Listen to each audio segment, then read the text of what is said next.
Welcome to Revolutionize Your Retirement Radio, bringing you insights and strategies to help you create a magnificent and fulfilling second half of life. Here's your host, certified professional retirement coach and best-selling author, Dr. Dorian Mintzer. I want to welcome all of you to my fourth Tuesday Revolutionize Your Retirement Interview with Expert series. I'm Dorian Mintzer, owner of Revolutionize Retirement and your host for the series. Without further ado, I want to introduce our wonderful guest today, Dr. Mary Cronin. Mary is a research professor at the Carroll School of Management, Boston College, and the president of 4Q Catalyst. Her research and teaching focuses on corporate social impact, entrepreneurship, the future of work, and business transformation. She designed an interdisciplinary minor in managing for social impact and the public good for undergraduates at Boston College. She offers consulting services to social entrepreneurs and purpose-oriented companies. She's a nonprofit director for the Center for Ageless Entrepreneurship and the Encore Boston Network, and a co-founder of the Founders Over 55 Collective at the Cambridge Innovation Center Agency Hub. Her research, consulting, and nonprofit work combined with her entrepreneurial advising inspired her to write Starting Up Smarter, Why Founders Over 50 Build Better Companies. She's authored or edited 10 prior books, including Managing for Social Impact, Innovations in Responsible Enterprise, Smart Products, Smarter Services. Earlier books that were bestsellers were Doing Business on the Internet Strategy Handbook, as well as Unchained Value, The New Logic of Digital Business, Banking and Finances on the Internet, Mobile Application Development, and numerous entrepreneurship management, social impact, and digital strategy articles. So I am so delighted to have you with us today, Mary, and to talk specifically about your current book, Starting Up Smarter, Why Founders Over 50 Build Better Companies. And I said specifically, but I don't totally mean it that way, because I think that as you talk about the wonderful information that you have in this book, that you'll probably get into some other areas too. So I'm just delighted you're here. And I want to recommend your book to people. I must say that the nuts and bolts of entrepreneurship is new to me, even though interestingly, I am a solopreneur, an entrepreneur, have my own business, but I just have learned so much from your book about what's involved and the history. And so I'm so delighted you're here.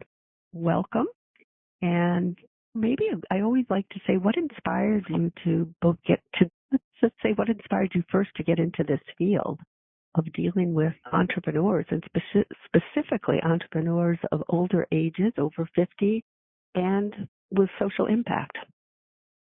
First, thank you, Dory. Thanks so much for inviting me and for recommending this particular book, which is not only my most recent book, but I will honestly say the one that is dearest to my heart and my spirit of what really matters in our own life and our purpose in life, as I'm with everyone in the audience on that journey of getting older and hopefully getting smarter. And I really was inspired in the short term to write this book because of my own personal experience.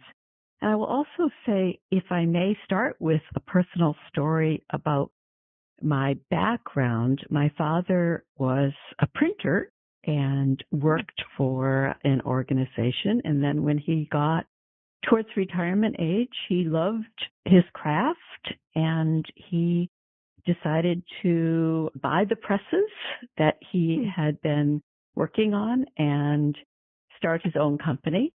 And I just loved the experience of going to the print shop and being able to understand what was going on in that very small but important business that he did. And I learned as a kid to really love business and understand how fulfilling it could be. Not just the financial part of it, but really loving what you do and integrating it with your life. So that was my lifelong inspiration for being interested in business, entrepreneurship, and the strategy of management and how to, of course, be successful in business. But also what inspires me is why people start companies and what about founders at all ages contributes to their success. And that's been the thread in all of my book and my teaching at Boston College for, I will admit now, for decades. So very concretely in starting up Smarter, have to say I was motivated because of frustration and aggravation that older founders were not being recognized for the success stories that they owned and created, and never mind, they weren't getting investment in their startup. And so I wanted to delve into that from a researcher point of view, and that was part of the book, and also provide lots of counterexamples of success stories of people over 50 who really have created very successful companies. And I think you've accomplished both. First of all, I love the story of the role model that you had actually with your father. And I can remember actually when Elizabeth Eisel was here, we talked about early experiences. I think she often said sometimes within our first decade or when we're younger that there can be these really amazing experiences that we have that stay with us that often influence much of the work we do. I think the experience of your father working for and then developing his own business sounds like really inspirational. So you do the beginning part of the book. You really get into some of the statistics that I found so interesting. Can you share some of them? Because I think what you're saying, and I think it's true, that there are these myths and assumptions that the younger people who are more creative or more successful, and really that doesn't hold up. Can you maybe talk about that? Oh, I'd love to. Yes. Thank you for asking. Again, one of the research studies that I had read, I want to be clear, I didn't do this study. It was done by 4 academics and published, and was one of the inspirations for my writing the book, demonstrated it went into millions of records from entrepreneurs who had started companies in the United States over the past 10 years, starting in the 2000s. And it looked at the ages of those founders as well as where their businesses ended up after 3 years, 5 years, and beyond. And what they found and documented in that data, which was based on the Bureau of Commerce records for registering your business and incorporating a company when you are a founder. So these were companies that had employees or were incorporated, and therefore they had access to the age of the founders. And they produced this chart in their original paper of the most likely age for a successful business as defined by still in business after 5 years, which is a big milestone because a lot of startups do not stay in business, and hired employees and was growing in terms of revenue. And the most likely age of a founder was over 45.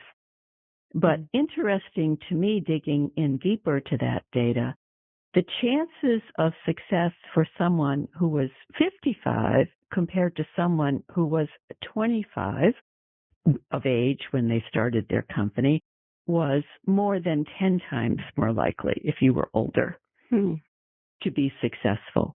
And I thought when I read this paper, why don't we trumpet this? Why doesn't everyone know this? This is headline news.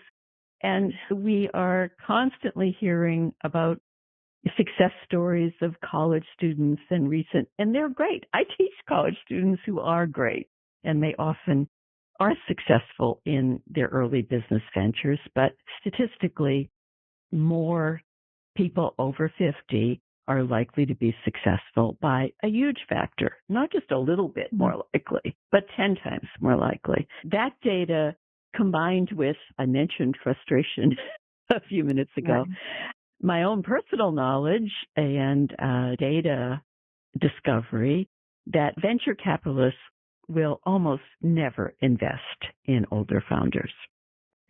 And that's still the case? Yes.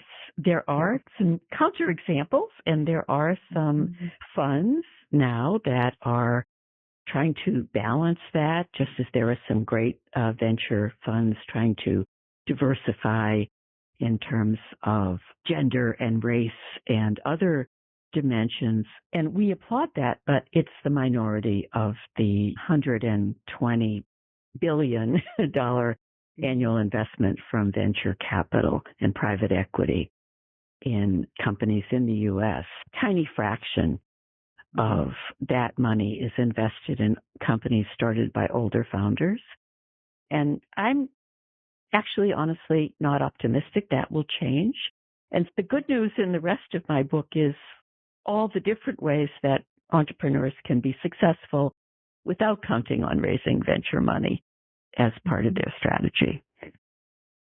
And I think we'll get into that as we go along. I just want to remind people on the call that if you go to the event page, you can ask questions that I will integrate during the call. And the person who asks the best question is judged by me will get a copy of Mary's book. I just wanted to encourage those who may have come on a little bit later to just know that your questions are welcomed.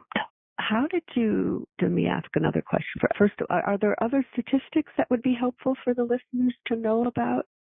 I think the very encouraging statistic is a large percentage of new, and especially new small businesses, are founded by people over 50, and that there's really no age limit to when it's appropriate to start another company, whether it's as a solo practitioner or to start a company that you want to hire employees and have partners and grow over time. 20% plus of small businesses in the U.S. are started by older founders.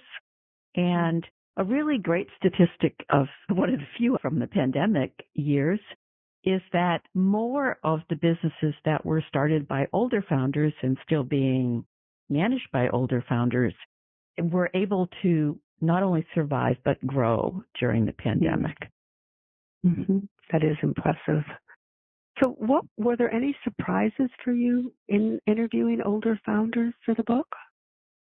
I guess the main surprise was that even though I went out of my way to find people who were in different kinds of business sectors, industries, and ages between 50 and at their founding, how much they all had in common. They all had a very strong passion for the business they were operating and had started. And the other thing, which when I thought about it logically, it shouldn't have been surprising, but I was surprised initially that of all age groups that are intergenerationally inclined, it is older founders. Logically, because yes, if you're 70, you're most likely to hire people who are ages younger than you, whereas if you're 25, you probably aren't likely to hire, statistically, I can say, you aren't likely to hire someone who's 70. But there was a very strong desire to work with younger partners and team members. And that did surprise me, and I loved it. And it was a factor in success when I analyzed why these companies were successful. I was also impressed by the resilience of all of these founders. Most of them had to, like most founders, had to overcome some setbacks and things didn't work exactly according to their original plan.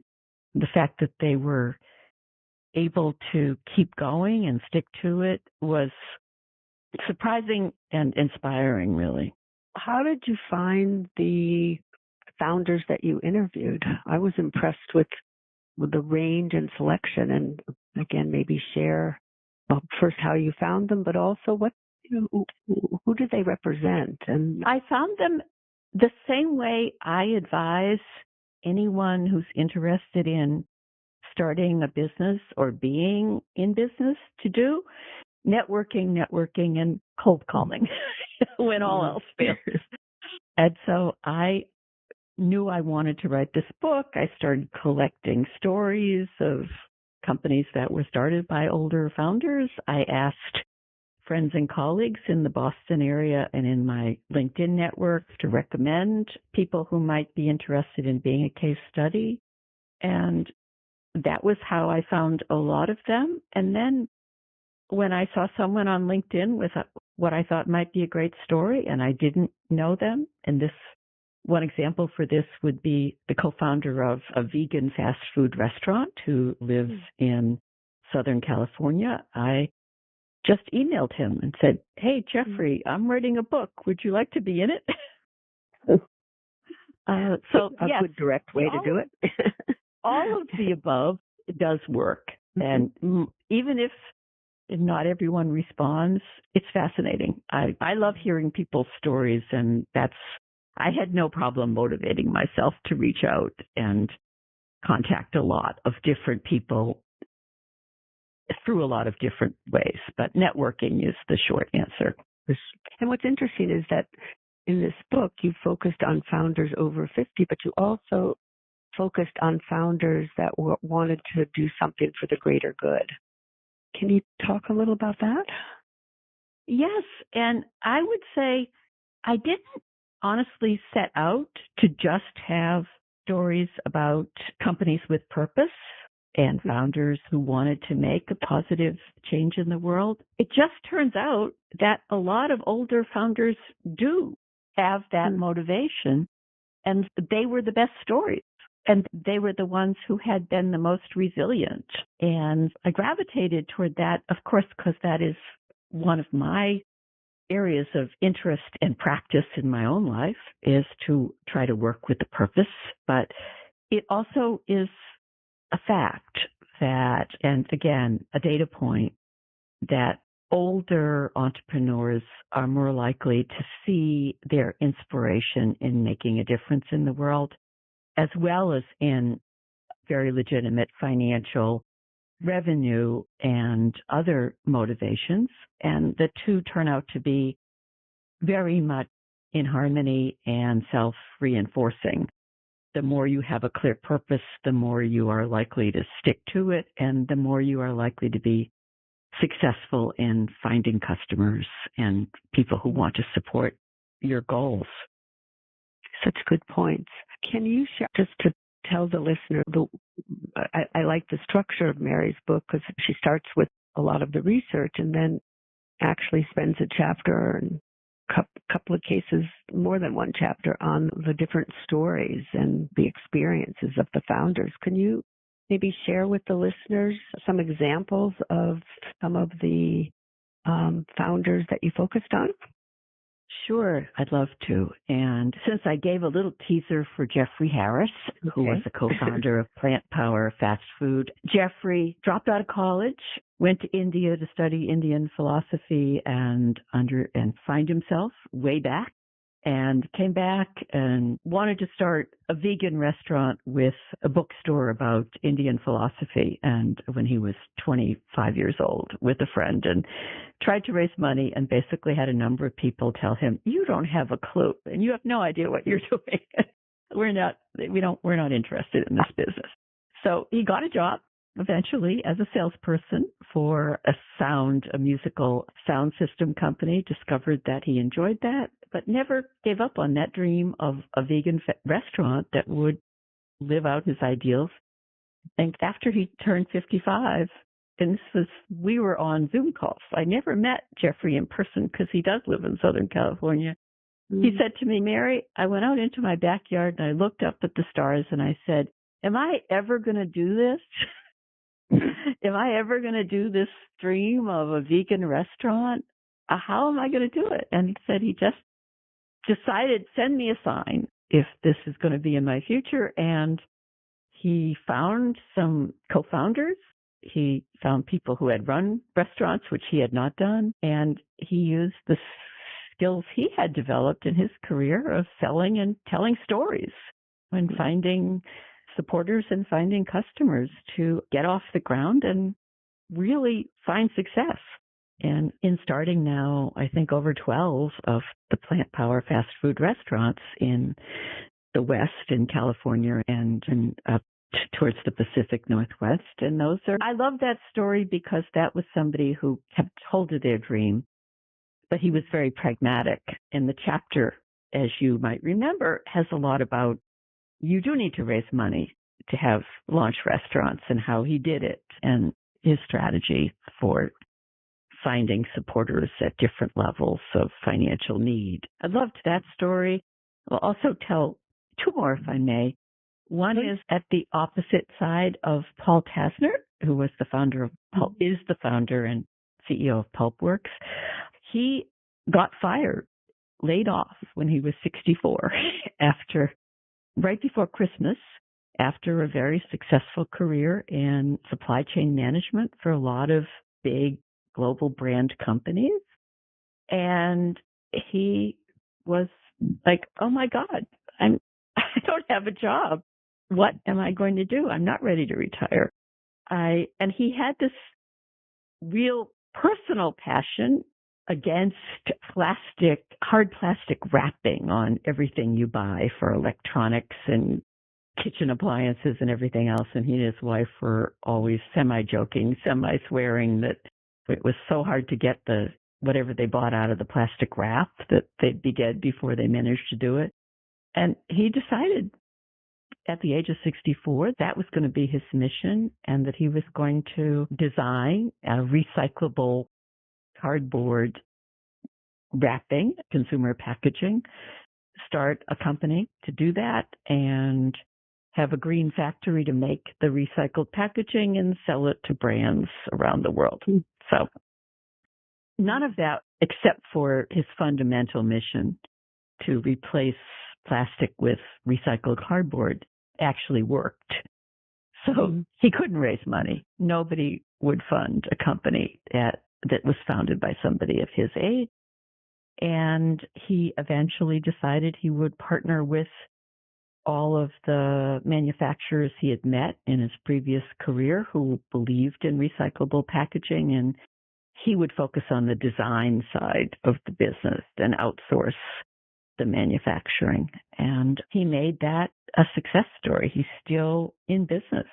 This is now a 15-year-old company that he started when he was 64. I really love Paul's story. Plus, he is a really funny guy who has a real perspective on why he didn't want to go golfing after he got fired and why his grandchildren are so proud of him now for what he does for the environment. And I guess my third story I'll tell because Wendy Gutterson is a model for maybe the kind of entrepreneur that a lot of people in the audience might be interested in becoming, and that is a consultant. She had a successful career in healthcare as a manager and administrator in the Boston area at Brigham and Women's and the major healthcare organizations. And she decided that for, again, a lot of reasons, that she wanted to help small medical practices be more effective at delivering personal care to their patients and not.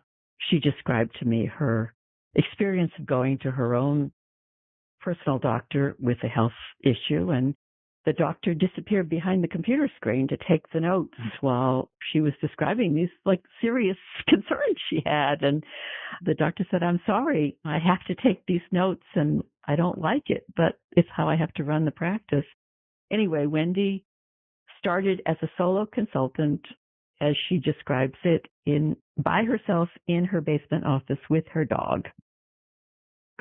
After giving up a very stable job as a manager in a global healthcare organization. And she has built that, again, over a number of years into being a national provider of solutions for small healthcare practice groups around the country. And she has employed a great staff and really loves what she does every day. And to me, that's such a nice story about you can start without needing funding or anything else but your own expertise and a motivation to really deliver something that's meaningful to customers. And she grew by word of mouth for many years. She never did any marketing, counter to my advice, which I give my students, but it worked for her. Mm-hmm. They're wonderful. More, but those are my favorites. Yeah, maybe. What about Doug Peck and the Seniors Helping Seniors? I actually had. I think that this coming year in 2024, I'll probably be interviewing Doug. I can't remember. Somebody it might have been Doug Dixon who introduced me to him. He did, and Doug Dixon was the network connection for me too, to Seniors Helping Seniors. Yes, that was going to be my next one if you gave me a little bit more. Absolutely.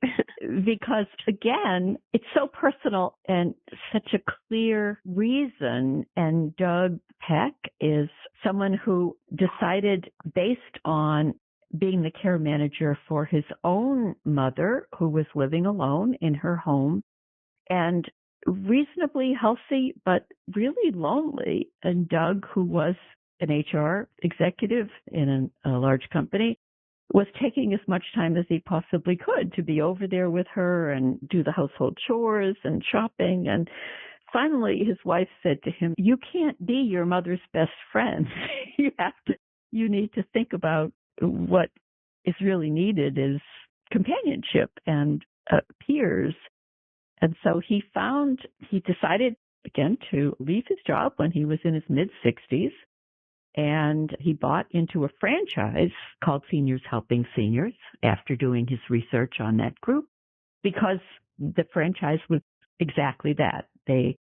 Their business model is to hire not caregivers, but home aides who are mostly companions and drivers and help to be companions for older adults living alone. And so the workforce of Seniors Helping Seniors is older adults, and they work part-time to be home aides for other older adults. And Doug loved that model. And one of the funny but so candid, and Doug is such a wonderfully frank, candid person, what he said to me is, what he learned right away is he thought he knew everything about HR from being an HR manager in a big company. But when he started his own small business, he had no idea what the Massachusetts employment laws were or what he had to do as the hands-on experience of being an entrepreneur and hiring people and being in charge of everything in your own business is very different from being a manager in somebody else's company. He persisted through all that. It was never his first love to manage all the back office and paperwork things. He was and still is a marvelous caregiver and people person and innovator. And so he made his franchise a success. One of the things about this franchise was you had a 10-year contract to manage the franchise. And so when he turned 70, he said, I really had to start thinking, do I want to renew my contract when I'm 75 for another 10 years, or I have other things I want to do in my life? He took it upon himself to find, he had met at meetings, Josh Obiter, who was a much younger owner of a franchise of Seniors Helping Seniors in the Metro Boston area. And Doug approached Josh and said, I'm ready to maybe consolidate with you if you're interested. Let's merge and you become the business manager of the franchise and I become the people manager of the bigger, larger franchise. And that has worked out beautifully. And so they are still working together, really every year they're rated one of the best places to work in the Boston Globe survey. They've done an incredible job of motivating, and even during the pandemic, another pandemic success story, very hard for a lot of healthcare organizations of all sorts, as we all know, to manage care and give loving care and safe care during the pandemic. And because they put their workforce and their employees at the top of their list along with their clients, they were able to navigate that and not only stay in business, but really come out stronger. Doug is still innovating, still thinking of new ways to improve care, as well as some other businesses on the side. And Josh, likewise, is thinking about the future of aging in place and healthcare for older adults in innovative ways. And he and Doug are just such a dynamic intergenerational duo. Mm. And that speaks volumes, and I want to get to that in a minute too. But also, let me just stay with the franchise thing for a moment, because he's the example of somebody who has a franchise. So the senior helping seniors around the country. Are there any issues or thoughts that you've learned in terms of somebody buying a franchise and making that their focus versus using their expertise and kind of starting from scratch and not a franchise? Again, I learned a lot about a franchise from the point of view of an older founder from the book work I did for the book. And it has its pros and cons. You do have this license franchise agreement and longitudinal commitment, which comes with a minimal annual payment. And that varies from franchise to franchise nationally. It's a great way to enter a business field. There is, aside from that commitment you're making up front to generate enough revenue to pay for your license fee minimally and hopefully a lot more, it's a great way to get into business in an area that you really care about. As Doug discovered and honestly shared with me, you also take, even though you do get help from the franchise in terms of some of the operational work that needs to be done, you are taking on the full business ownership responsibilities all at once. Compared to, say, Wendy's story, where she started with one customer and then another customer and grew over a 5-year period into making her decisions about how to hire and expand and manage the growth of her consulting company. A franchise, it's like you're in and you're running it. So it's a great path. One of the things I learned from the book, and I truly believe, and I teach in my own teaching for non-traditional students who want to become entrepreneurs, there's just so many paths to becoming an entrepreneur. And taking the time to think about what a lot of us call your why do you want to do this? Why do you want to be an entrepreneur, join a startup, start a company, have your own consulting or coaching business, or turn your hobby into a potential revenue generating business? Why? What is your motivation? Once you understand that, it's a lot easier to choose the path that's the best match for you. And there is no one magic way to be successful. Sounds like some sage wisdom there. I mean, and some experience over time. And some experience. But is it realistic for someone who's never been an entrepreneur or, say, a corporate executive to think about starting their own business in retirement as an encore? Yes. There I can honestly and absolutely say, yes, it is realistic because there's so many paths. And because our world today is designed for lightweight, agile business management for all founders and all companies. So I know, Dory, you're broadcasting this interview on the web, right? Mm-hmm. You're providing this amazing content.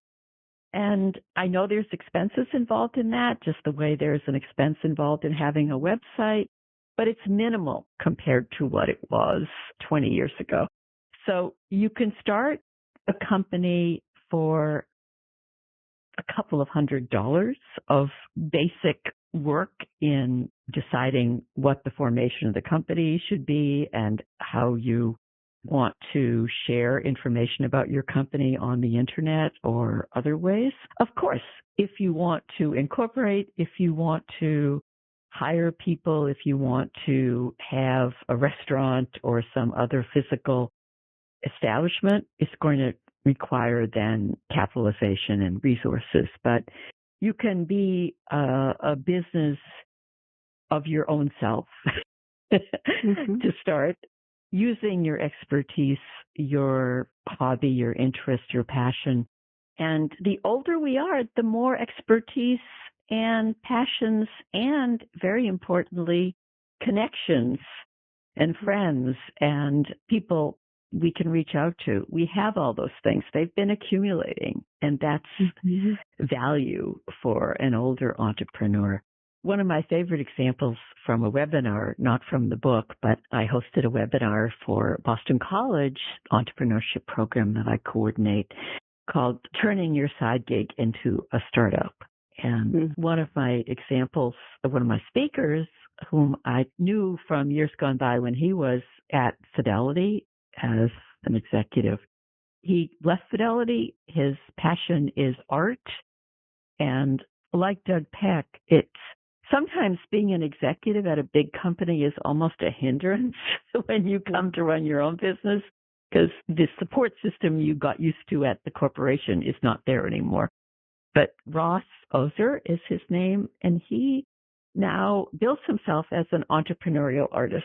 Not that he's a business first and an artist second, but that he realized if he wanted to continue to bring in revenue after he left his full-time job and he wanted to be an artist who actually could make a living being an artist, the way to do that was to learn and apply entrepreneurial skills. And he is doing that, and he's loving it. One of the things that is so inspiring, Dory, is that people who are on the path of being an entrepreneur, whether it's at a very local, small level, individual level, or on a growth path, are loving what they do and finding so much satisfaction in what they do. And so I guess my sense is, yes, if you want this, if you have a strong why, there are ways to do it and to be successful in your personal goals, whether that's to be vibrant and active at whatever age you are, or to bring in additional income, to meet other people, or to do good in the world and make an impact on the lives of other people. It's all connected. And the more you can do of all of those things, the more you want to keep doing it, and the more successful you'll be at it. And that makes a lot of sense. And I just wanted to mention, too, again, I want to encourage people, if you're on the call and you have questions, please submit them. But also in the second part of your book, you really focus on kind of some of the future issues, things about intergenerational or co-generating and the importance of purpose and inventing over 50 and regenerative sustainability. I just wanted to highlight that there's some really important ways to think about things. And so I guess my question right now for the listeners is, thinking about the people you've met and the work you've been doing, what are some of the challenges that older entrepreneurs face, and how maybe can they anticipate them or avoid them or overcome them? Can you speak to that? Yes, I'd love to. And after all my very genuine passion and enthusiasm and success stories that I've so happily shared, I am not unrealistic about the challenges of entrepreneurship. I've been in the entrepreneurial and business world basically my whole career. I'm anchored as a professor at Boston College, and that's my home base, and I keep coming back to it because I love teaching so much. But I have taken time off to start companies over those decades, and some of them have been successful, and some of them have failed. They've just wrong idea, not the right time, didn't get the money and was needed to keep going. That happens, and happens really frequently in the business and startup world. I think part of my advice, I know that it can be scary if you have not had that experience in your past career of starting something and realizing when you're pretty far down the path that it's not going to work. And so one of my suggestions is don't do that. When you are thinking about starting, think about first, what is the low-hanging fruit? What can you do that is one step down the path? Can you work with someone else who is doing what you're interested in doing? Can you find a group that will help you to meet the other people who are in the field you want to join as an entrepreneur? Can you do something at a solopreneur level to find who really is going to be your customer and value what you want to sell or the service you want to provide? And Ross, as an artist, is a great example. He was creating his own art for his own satisfaction. That's one thing that people do. Maybe they don't want to jump into entrepreneurship with their creative work. If you do, however, you can be very practical about learning what goes into the sales and finding customers in the area that you're creative in. And Dory, I know you're doing that. You're finding clients who want and value your consulting and coaching services. And to some extent, I do that in my 4Q Catalyst company also, although a lot of the work I do, honestly, is pro bono there. But I really advise people to give it a try. Don't think about entrepreneurship as jumping off a cliff. It's not. It doesn't have to be, at least. It can be, but there's no reason for it to be. Think of it as building a ladder, one rung at a time, that you're going to have a firm foundation and meet a lot of interesting people and learn new skills and then try them out in the process of going up the ladder to build your own success story as an entrepreneur. And you get to define what that success is. If it's having one customer a year, that's your success. Right. Say more about that. I think it's so important because I think as we get older, there's shifts in terms of how often we experience success. And so I think how you're talking about it, it's also the why that gets us motivated. Maybe starting with low-hanging fruit, thinking, I like your metaphor of the ladder. What is success? I think that's such an important question. And personally, success is having an impact on a person or an issue that I really care about, that I believe in, and that I see a way to make an improvement and to help to have that positive impact. That is my definition of success. I'm open to any definition of success that is in someone's mind. And one of the things you learn as an entrepreneur, and this is, I teach in an entrepreneurship program for non-traditional students at Boston College, as well as for business students of undergraduate age. This is for older adults coming back to school. Mm-hmm. And in my entrepreneurship foundations course, we talk a lot about building an entrepreneurial mindset, which is a growth mindset, is another definition of that.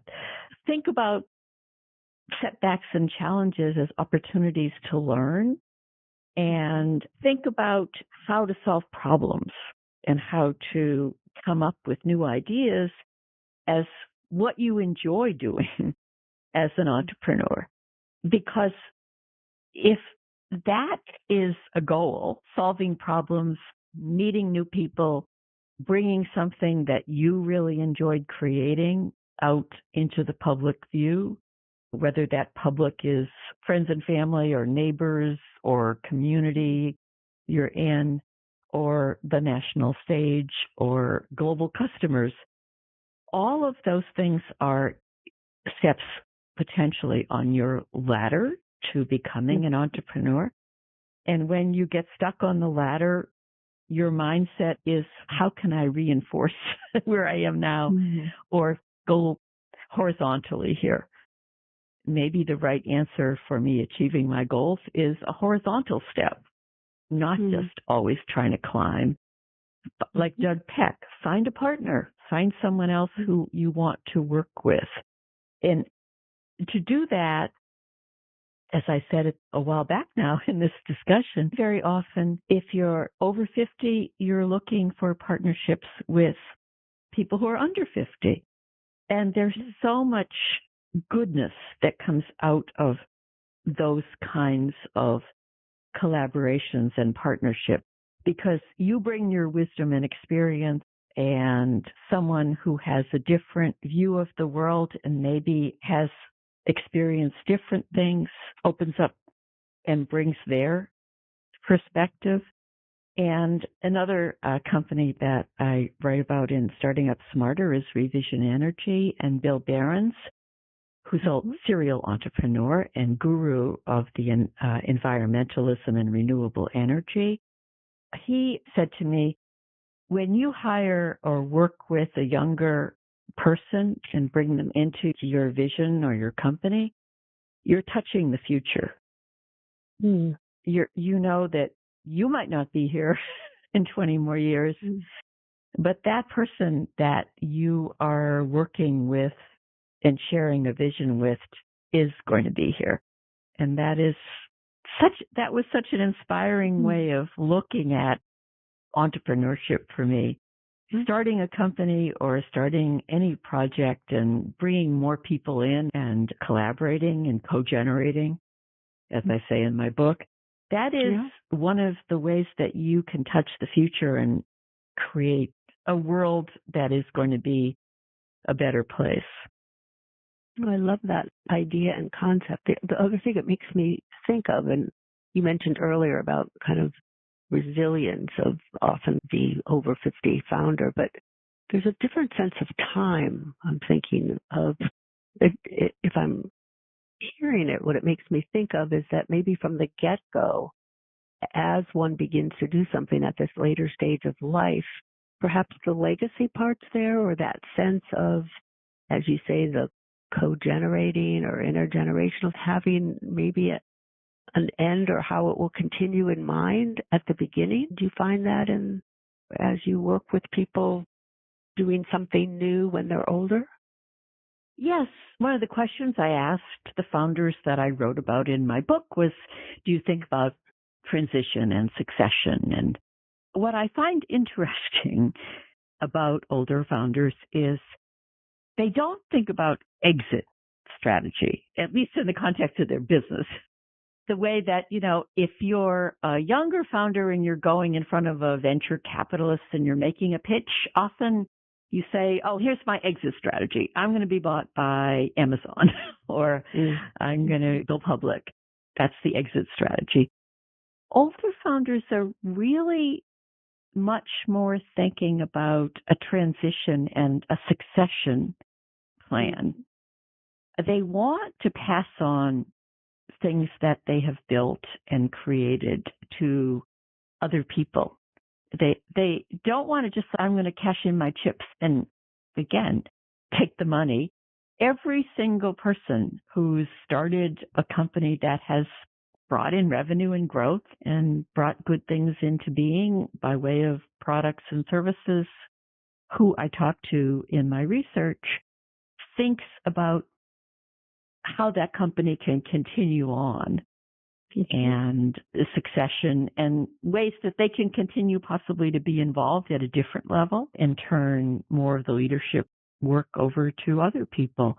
There's a real time perspective, Dori. You're right. A kind of a generational and legacy perspective that has a generosity of spirit and a perspective that I think is valuable for people in younger generations to be in contact with and to learn from.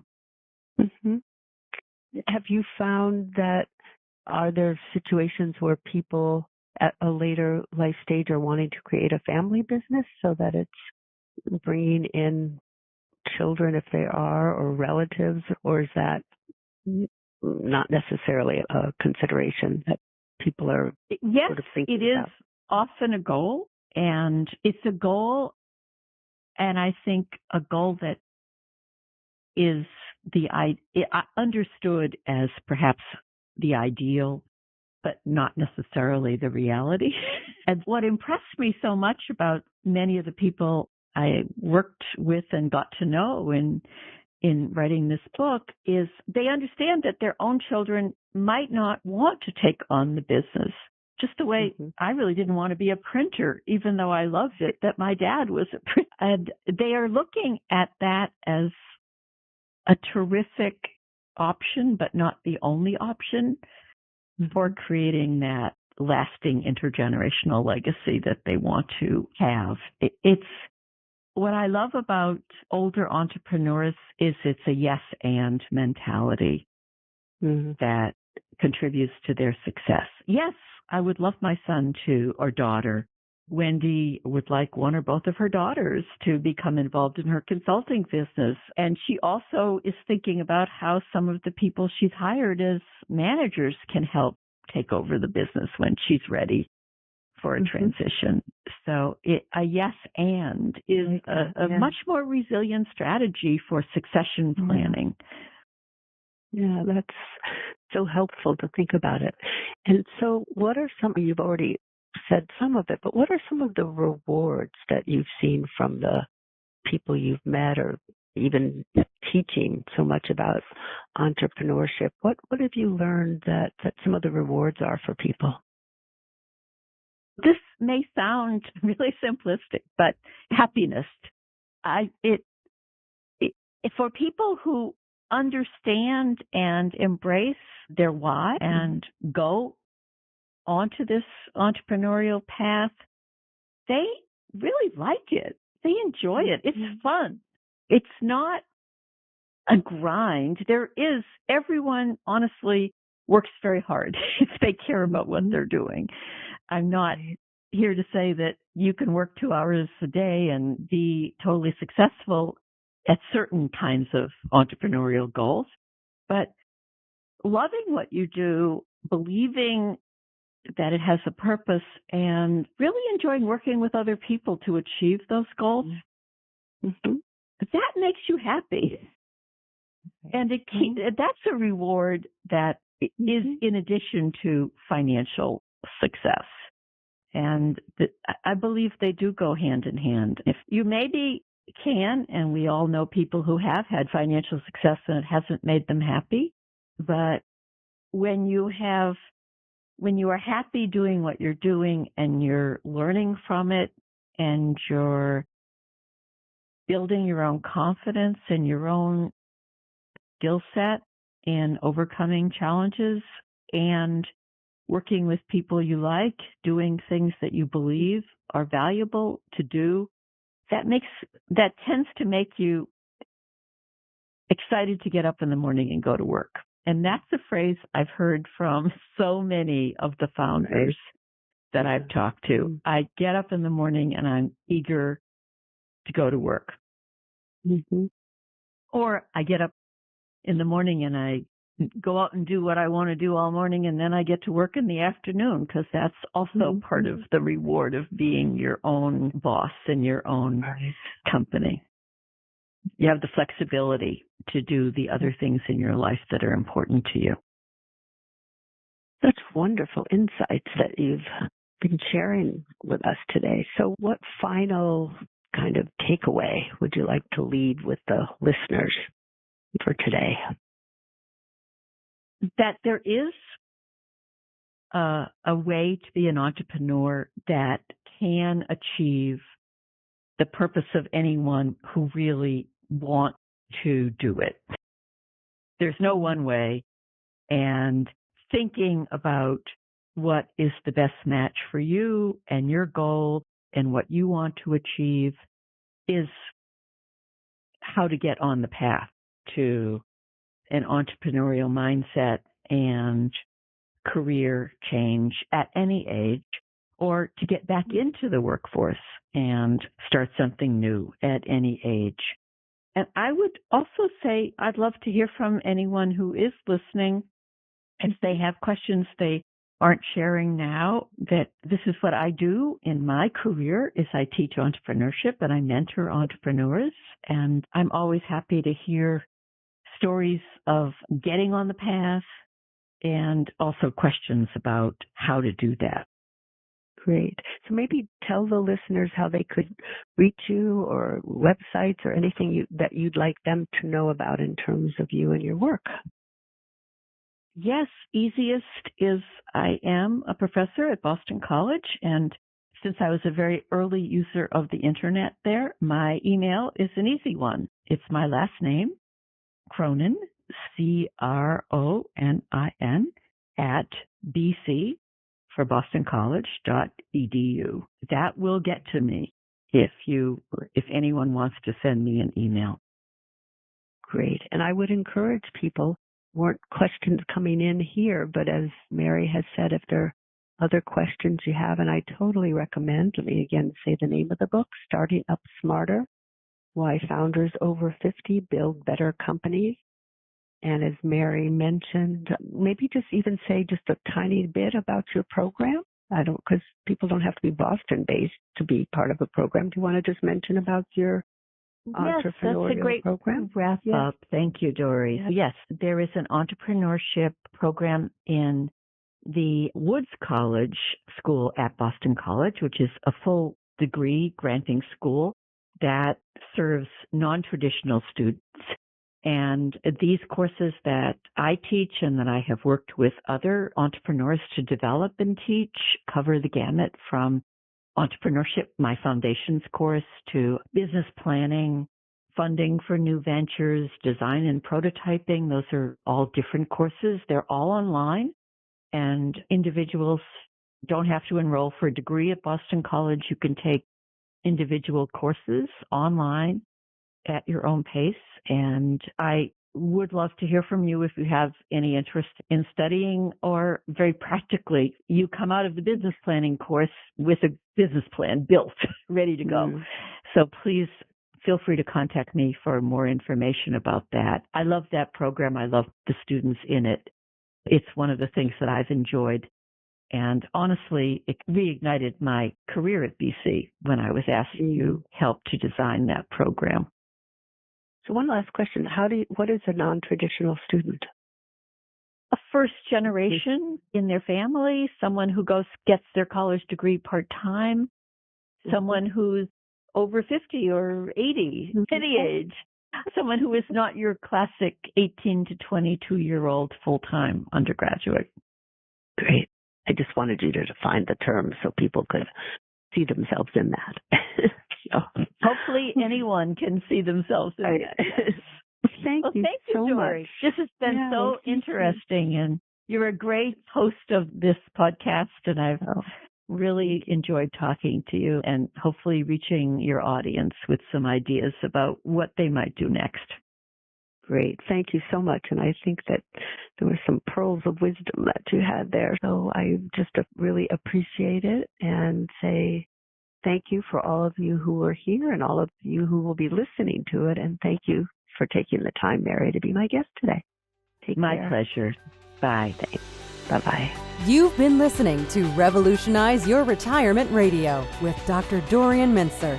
To learn more about the resources mentioned on today's show, listen to past episodes, or download our free retirement transition guide, visit revolutionizeyourretirementradio.com.